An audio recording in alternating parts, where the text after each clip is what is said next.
عیسی مسیح علیه السلام از زاویه برابری، وحدت، عشق نگاه کرده که همه برابرند و همه فرزندان در واقع به اصطلاح به نوعی سمبولیک هستند، مانند فرزند گم شده و که به خانه پدر همه راه دارند. کسی نباید ناامید باشه. انجیل یعنی خبر خوش الهی. توضیح دادم که این در واقع اشاره به خداست. انجیل خبر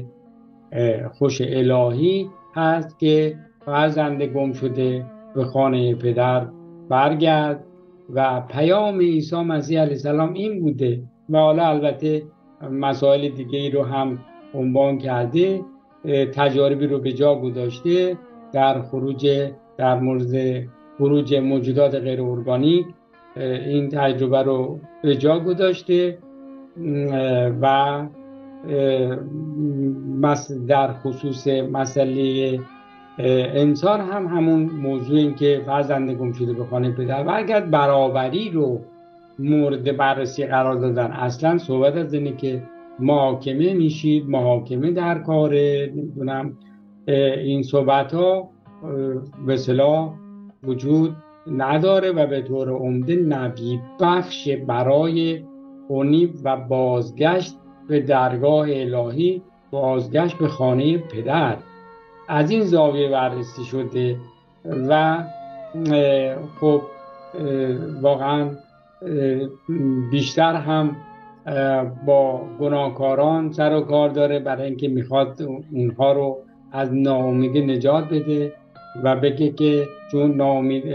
گناهکاران در واقع ناامید هستن و فکر میکنن که کار از کار گذشته، نمیدونم آب از سرشون گذشته، دیگه رستگاری چه معنی میده، دیگه نجات چه معنی میده، ولی کم این امید هست که اینم جز علوم دینیه. این نیست که بگیم اون مال مسیحیته، نه خیر. و ما از این مسئله این نوید رو داریم که نجات برای همه هست. فرزند گم شده به خانه پدر بازگرد و به اصطلاح راه امید هست، راه نجات هست، در توبه بازه و این پیام و این کار عیسی مسیح علیه السلام رو ما قدر میدونیم و روش هم خیلی کار داریم، خیلی هم کار کردیم، کار هم داریم، بیشتر کار داریم از این موضوع که استفاده کنیم و بازگردیم به درگاه الهی و معرفت پژوهی، معرفت گرایی، اینها رو داشته باشیم. اما در موضوع اسلام احکام آورده و در حالی که در مسیحیت ما احکام نداریم.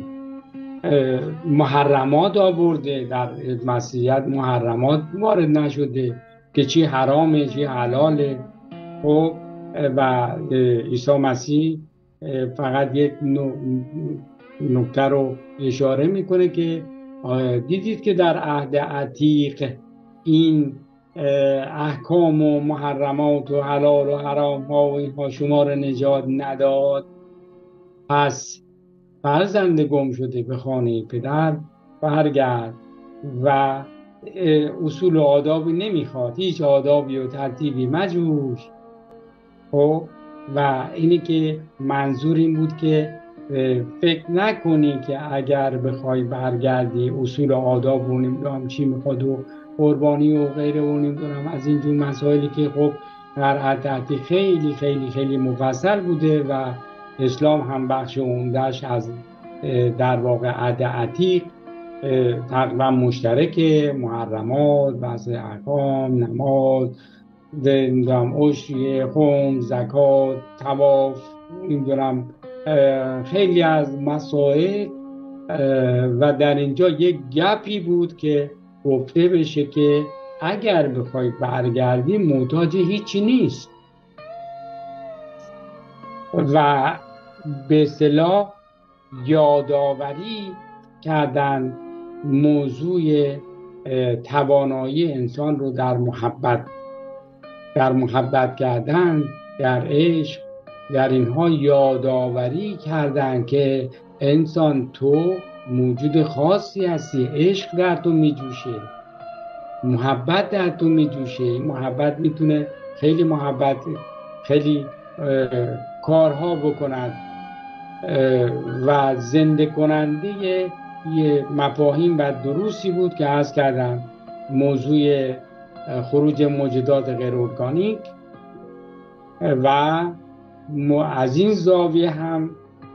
تاکید بر توانایی انسان که ما هم تو درس‌ها این موضوع رو داشتیم که به هر حال انسان موجود استثنائیه که حامل عشق، حامل چیزی است که هیچ موجود زنده دیگری حامل اون نیست.